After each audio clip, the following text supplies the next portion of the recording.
Hello friends, hope you're doing well. For today's video, I wanted to change things up a little bit and share a tutorial on basic watercolor techniques. The way I have designed this tutorial is for the first leaf, we'll be using wet on wet technique. For the second one, we'll be using wet on dry technique. And the last one, we'll be using both of them and how we can use both the techniques in our advantage. Let's get started with the first leaf.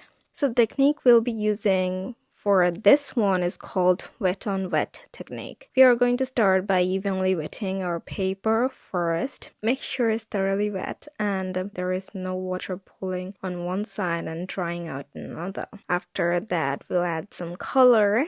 You will see the color will spread in this beautiful fanny kind of pattern. It looks very beautiful. This is actually the easiest way to achieve a very stunning soft gradient. It's very simple, as you can see.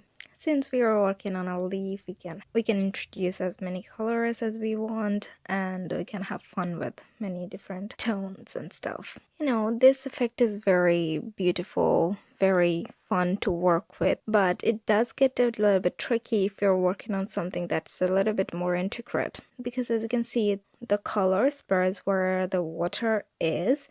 So if you're working on a very smaller scale, it will be a little bit hard to control. This technique works best when you have like a larger area to cover and you're looking to create some fun, unique patterns.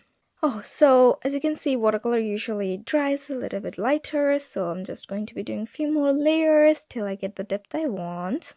For this piece, I'm using Arch's cold pressed watercolor paper. If you're a beginner, I highly recommend you starting with a cold pressed paper because it's very beginner friendly. But with hot pressed paper, watercolor gets absorbed quickly, so it will give you less time to work on your blending. So your gradient wouldn't look smooth often.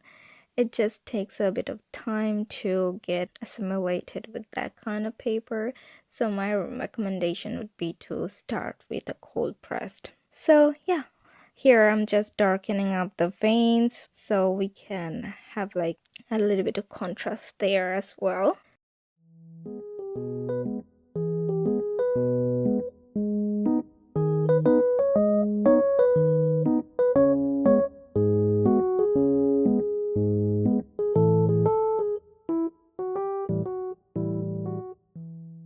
So yeah, that's it for the first one. For the next one, we are going to be using wet on dry technique. We are directly going to go with watercolor. After we put our color down, rinse our brush, make sure it's damp, not wet, and use it to soften the edges. You'll notice with this technique, the paint stays where you place it, so it's more precise and controlled way of blending. It's perfect for smaller detailed illustration where you don't want your color to be spreading everywhere. Since we are drawing autumn leaves, I have gone for more muted tones, so it just gives a very nice cozy vibe, I guess. So as usual, we are going to be adding a few more layers until I get the depth I want. But the thing here is to make sure every layer is completely dry before you add another one on top of it. If you don't do that, you will re-wet the layer underneath and you will end up with quite the uneven blending. Be careful and be a little bit gentle with your brushes. Take your time.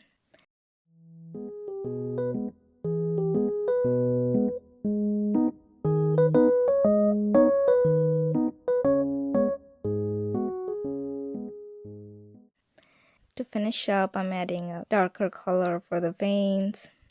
And yeah, that's it for the second one. It looks quite nice in my opinion.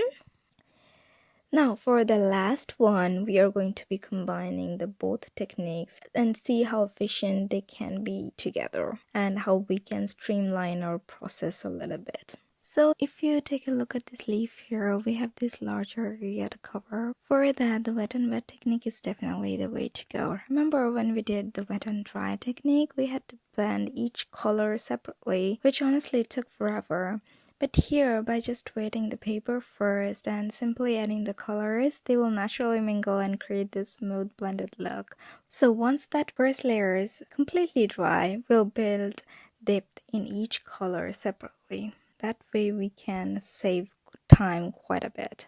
For example, if I want to darken the green section here, I won't need to re-wet the whole leaf. Instead, I can just pop the color right there where I want it, and I soften the edges out with a damp brush. It's just so much quicker and more efficient. The whole idea here is to prepare for larger restoration. For example, you can use the wet on wet technique with very light colors to map out the initial placement, and once you're happy with how colors are interacting, then you can switch to wet and dry technique to refine each section individually. It's all about finding the balance and being able to find out a way that works the best for you. It is a way that I have found the most helpful to recognize which technique is more beneficial, less time consuming. So yeah, to finish off, I will do a few more layers and darkening the veins. That's it. I really like how they turned out, and I hope you enjoyed this little tutorial and found it helpful. And if you'd like to support me and my work, feel free to check out my Patreon. With that, thank you so much for watching, and I will see you in the next one. Bye!